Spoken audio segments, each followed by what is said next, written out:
In the late 19th century, Africa became the stage for some of the most horrific crimes in human history. King Leopold II of Belgium carved out a personal empire in the Congo Free State, where robber quotas were enforced with mutilation and mass murder. The Force Publique, Leopold's private army, carried out atrocities that shocked the world. Soldiers were ordered to cut off the hands of their victims to prove they hadn't wasted bullets. Baskets filled with severed hands were counted by colonial inspectors, turning brutality into bureaucracy. By 1908, an estimated 10 million people, half the population, had perished. George Washington Williams, an American missionary, traveled through the Congo in 1890 and exposed these atrocities in a scathing letter. His work laid the foundation for the Congo Reform Association, which eventually forced Belgium to take control from Leopold. Yet, even after 1908, abuses persisted.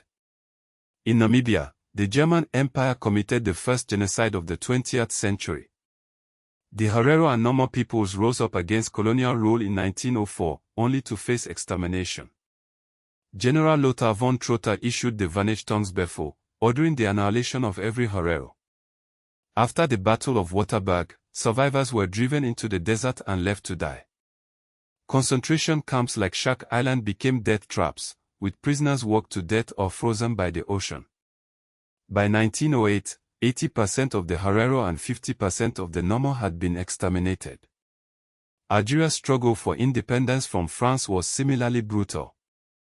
The Choron massacre in Paris and the Malouza massacre in Algeria marked a campaign of terror by French forces.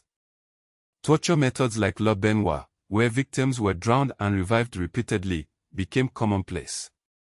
The Sétif and Guerma massacres in 1945 saw thousands of Algerians killed while protesting for independence. By 1962, an estimated 1.5 million Algerians had died. In Ivory Coast, French colonial forces suppressed uprisings by the Bet and Kru peoples with massacres in Diaby and Macondi. These events, often omitted from history books, reveal the extent of colonial violence. The British Empire was no less brutal. In Kenya, the Mau Mau uprising was met with extreme repression. Detention camps like Loketon and Kamitai became sites of forced labor, starvation, and sexual violence. The Olo Camp massacre in 1959 saw 11 Kikuyu detainees beaten to death.